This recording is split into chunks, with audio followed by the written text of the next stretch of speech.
The interesting thing about Greg, particularly in a business standpoint, is that for a guy who draws architectural plans, he will do everything in his power to make certain that the project will work.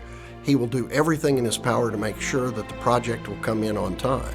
He treats a customer who spends very little money the same way that he treats and gives great service to someone who spends tens of millions of dollars. I think he distinguishes himself with his hard work, his willingness to give great service, and his responses to any of his customers. He's a very good listener, and that's almost a lost art anymore. And he really hears the message that people tell him.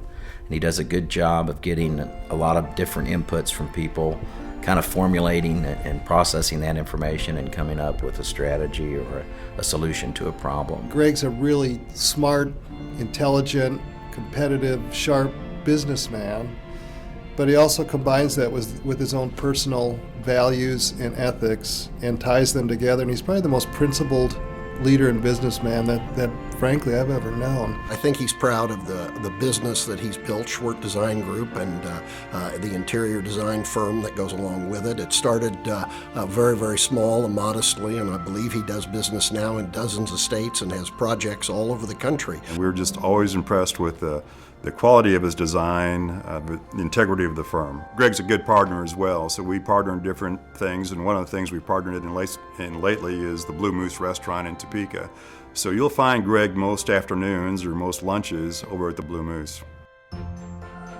Well, I think Greg has distinguished himself by building an architectural firm that does business all over the country, but equally as important is his involvement with the community, his family, and his friends. He'll do anything, he'll go anywhere, he'll contribute whatever it takes to help make this a better place to live, and that really distinguishes him from a lot of people. The word I think of when I think of Greg Schwerdt is commitment.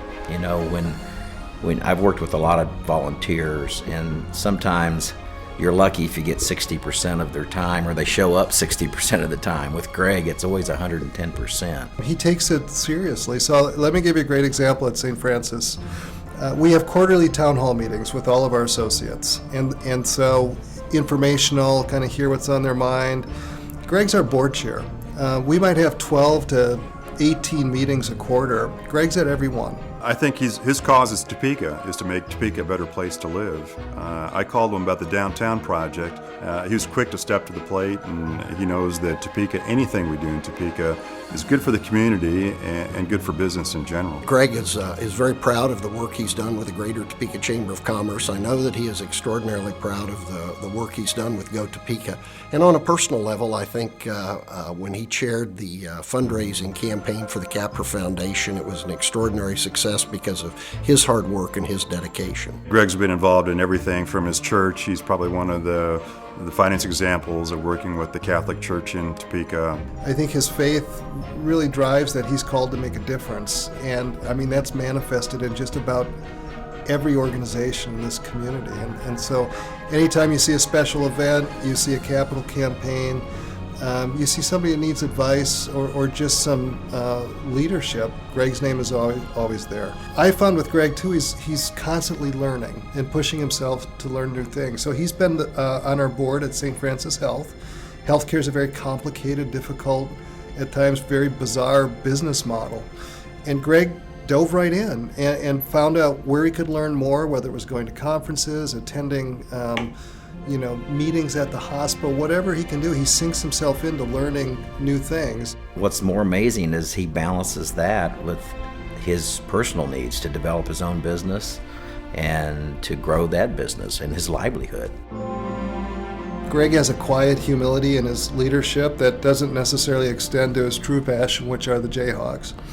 Greg's passion would be KU basketball. I think his dream is for it to also be KU football, but that appears to be a far-fetched dream for a lot of us Jayhawkers. He has probably some of the best tickets in Allen Fieldhouse you'll ever find, and I've been able to go with him occasionally and as a friend. I think he gets greater joy out of sharing the experience of Kansas basketball with his friends and family than he does personally. So again, it's just another example of, even when Greg's outside of work and really enjoying himself, I don't think he'd get much joy if it wasn't shared. Greg is one of those that understands priorities.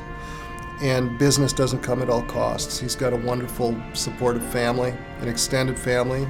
He's got a community of friends.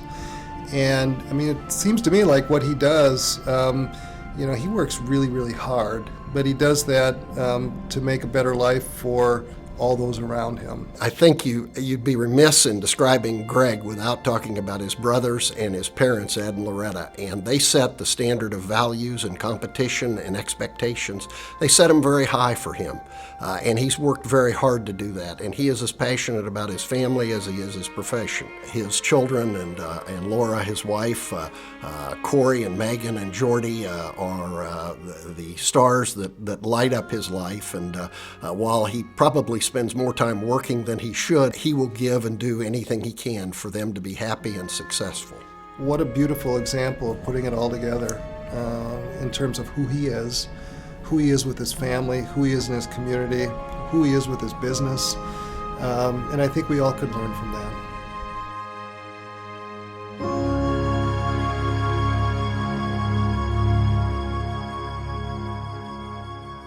There are lots of options when it comes to banking, Easy to get lost in all those choices. but one bank has the roots to provide the banking strength you need.